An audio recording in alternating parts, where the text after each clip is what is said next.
कभी कभी हम आईने के सामने खड़े होते हैं और खुद को देखते हुए सोचते हैं, क्या सच में मैं इतनी थकी हुई, डल और अनइवन दिखती हूँ।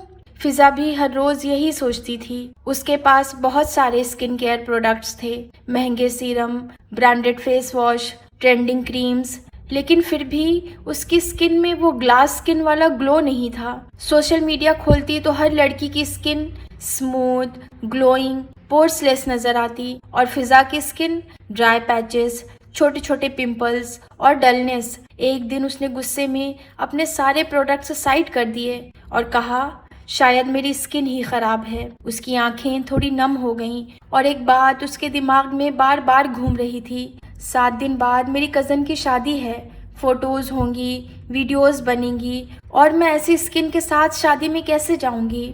लेकिन फिर उसने उस रात एक फैसला किया, 7 दिन है ना, और इन 7 दिनों में ही मैं अपनी स्किन को पूरी तरह चेंज करके रहूंगी। उसने सोचा कोई अच्छा ग्लास स्किन फेशियल करवा लूंगी, लेकिन फिर उसे याद आया पार्लर वाली आंटी ने कितनी बार कहा था, ग्लास स्किन फेशियल करवा लो, इंस्टेंट ग्लो आएगा, लेकिन कॉस्ट इतनी ज्यादा और फिर साइड इफेक्ट्स का डर भी तो रहता है ना। फिजा ने कई वीडियोस देखी थी, किसी में केमिकल पील, किसी में लेजर। उसका दिल घबरा गया, क्या सच में ग्लो के लिए इतना सब करना जरूरी है। फिर वो अपनी नानी के पास गई और रोकर अपनी स्किन दिखाई और कहा, नानी मेरी स्किन इतनी खराब है, मैं शादी में कैसे जाऊंगी। आपकी स्किन तो इतनी ग्लो करती है, मुझे भी बताएं ना, आप इतना ग्लो कैसे करती हैं। और फिर उसकी नानी ने उसे किचन में मौजूद चीजों का जादू बताया और कहा, सिंपल चीजें ही पावरफुल होती हैं, बिल्कुल वैसे ही जैसे बीमारी खिचड़ी से ठीक होती है, बिरयानी से नहीं। और फिर फिजा ने नानी के बताए नुस्खों पर अमल करना शुरू किया। सबसे पहले फिजा ने अपने बाल अच्छे से बांध लिए ताकि बाल बार बार फेस पर ना आए। फिर उसने अपना फेस क्लीन करना शुरू किया। एक कॉटन पैड लिया और कच्चे दूध में डिप करके धीरे धीरे अपने चेहरे को वाइप करना शुरू किया। अंडर आईज, नोज के साइड्स में, लिप्स के आसपास, वो हर जगह एक्स्ट्रा अटेंशन दे रही थी। जब उसने फेस क्लीन कर लिया और मिरर में देखा तो उसने कहा, क्लीन स्किन भी इतनी फ्रेश लग सकती है, मैंने कभी नोटिस ही नहीं किया था। रॉ मिल्क में लैक्टिक एसिड होता है जो डेड स्किन को जेंटली रिमूव करता है। यह स्किन बैरियर को डैमेज किए बिना क्लीन करता है, डर्ट और लाइट मेकअप को डिसॉल्व करता है, क्लीन और सॉफ्ट स्किन देता है। अब फिजा ने महसूस किया कि उसकी स्किन क्लीन तो हो गई है, लेकिन अभी भी टेक्सचर है। एक पल के लिए उसका मन किया वही पुराना हार्श स्क्रब उठा ले और जोर जोर से स्क्रब कर दे जैसे वो पहले करती थी। लेकिन इस बार उसने खुद को रोका। उसे नानी की बात याद आई, हर चीज ज्यादा करने से अच्छी नहीं होती बल्कि बिगड़ सकती है। उसने गहरी सांस ली और कहा, आज मैं स्किन को नुकसान नहीं, सही तरीके से साफ करूंगी। उसने एक कटोरे में 1 चम्मच बेसन, 1 चम्मच दही, 1 चुटकी हल्दी अच्छे से मिला लिया और फेस पर बहुत हल्के हाथों से लगाना शुरू किया। इस बार फर्क था, वो अपने चेहरे को रगड़ नहीं रही थी, वो उसे प्यार से ट्रीट कर रही थी। उसने बस सर्कुलर मोशन में हल्की मसाज की और 10 मिनट बाद जब उसने अपने चेहरे को धोया, उसने महसूस किया कि स्किन अभी परफेक्ट नहीं थी, लेकिन पहली बार टेक्सचर कम दिख रहा था। उसे समझ आ गया था, ओवर एक्सफोलिएशन से स्किन डैमेज हो जाती है। बेसन डर्ट और एक्सेस ऑयल को हटाता है। दही में लैक्टिक एसिड होता है जो हल्की एक्सफोलिएशन देता है। हल्दी बैक्टीरिया को कम करती है। शाम को उसकी एक दोस्त मिलने आई। उसने कहा, फिजा तुम कुछ कर रही हो क्या स्किन के लिए? थोड़ी बेटर लग रही है। फिजा ने कुछ नहीं कहा, लेकिन अंदर से उसे एक छोटा सा कॉन्फिडेंस मिल गया था। तीसरे दिन फिजा ने महसूस किया स्किन साफ तो हो रही है, लेकिन नरिश नहीं लग रही। आज उसने सोचा, मैं स्किन को नरिश करूंगी। उसने एक छोटे कटोरे में 1 चम्मच शहद लिया, उसमें 2-3 बूंदे नींबू की मिलाई। जैसे ही उसने फेस पर लगाया, उसे लगा जैसे स्किन को सॉफ्टनेस मिल रही हो। शहद नेचुरल मॉइस्चराइजर का काम करता है और स्किन को रिपेयर करता है। नींबू माइल्ड ब्राइटनिंग देता है, लेकिन ध्यान रखें, सेंसिटिव स्किन वाले नींबू कम यूज करें। 10 मिनट बाद जब उसने अपने चेहरे को धोया तो उसने महसूस किया उसकी स्किन पर हल्की सी चमक थी। वो आर्टिफिशियल नहीं थी, वो सटल थी, सॉफ्ट थी। उसने धीरे से खुद से कहा, शायद ग्लो की शुरुआत हो चुकी है। और उस दिन उसने मेकअप नहीं लगाया, बस लिप बाम और सनस्क्रीन, और बाहर चली गई। रात को उसने आईने में खुद को देखा और पहली बार उसने ये नहीं सोचा कि मेरी स्किन में क्या कमी है, बल्कि उसने सोचा मेरी स्किन में क्या अच्छा हो रहा है। चौथे दिन फिजा ने कुछ नया ट्राई नहीं किया।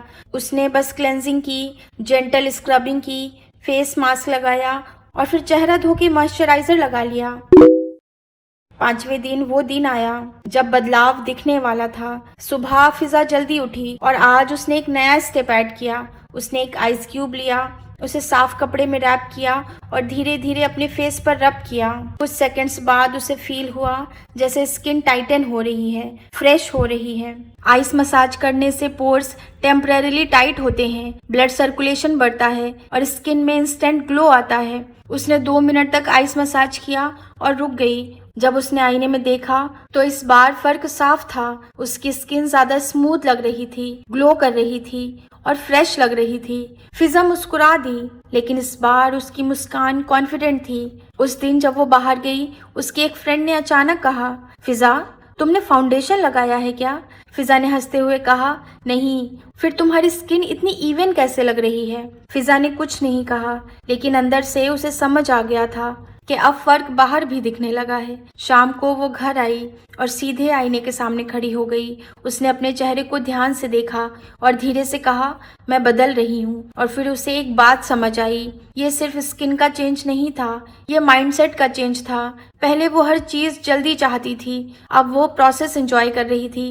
पहले वो खुद को क्रिटिसाइज करती थी, अब वो खुद को अप्रिशिएट कर रही थी। उस रात उसने दुआ की, या अल्लाह, जैसे तू मेरी स्किन को धीरे धीरे बेहतर कर रहा है, वैसे ही मेरे दिल को भी साफ कर दे। असल ग्लो तब आता है जब हम खुद के साथ हार्श होना छोड़ देते हैं। जेंटल केयर, कंसिस्टेंसी और सब्र, यही असली सीक्रेट है। छठे दिन सुबह फिजा आईने के सामने खड़ी हुई। उसने अपने चेहरे को देखा। अब फर्क साफ दिख रहा था। स्किन पहले से ज्यादा स्मूथ थी, ग्लो कर रही थी, लेकिन अभी भी परफेक्ट नहीं थी।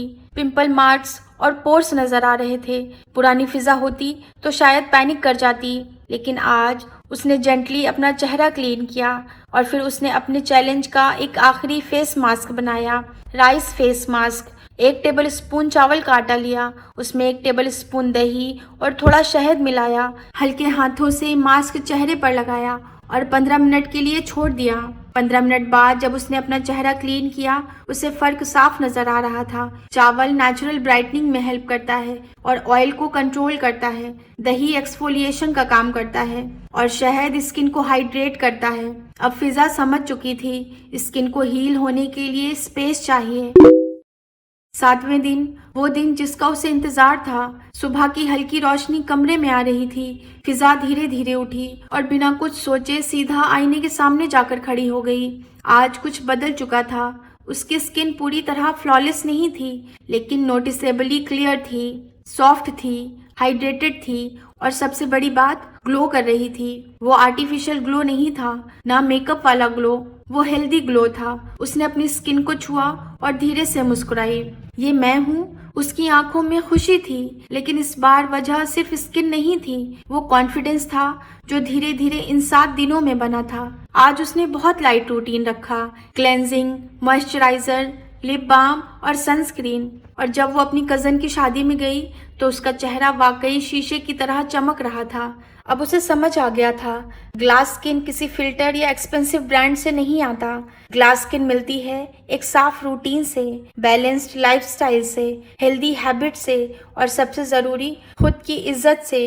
अब वो खुद को कंपेयर नहीं करती थी, अब वो खुद को इम्प्रूव कर रही थी और सबसे बड़ी बात, उसने अपनी नीयत बदल ली थी।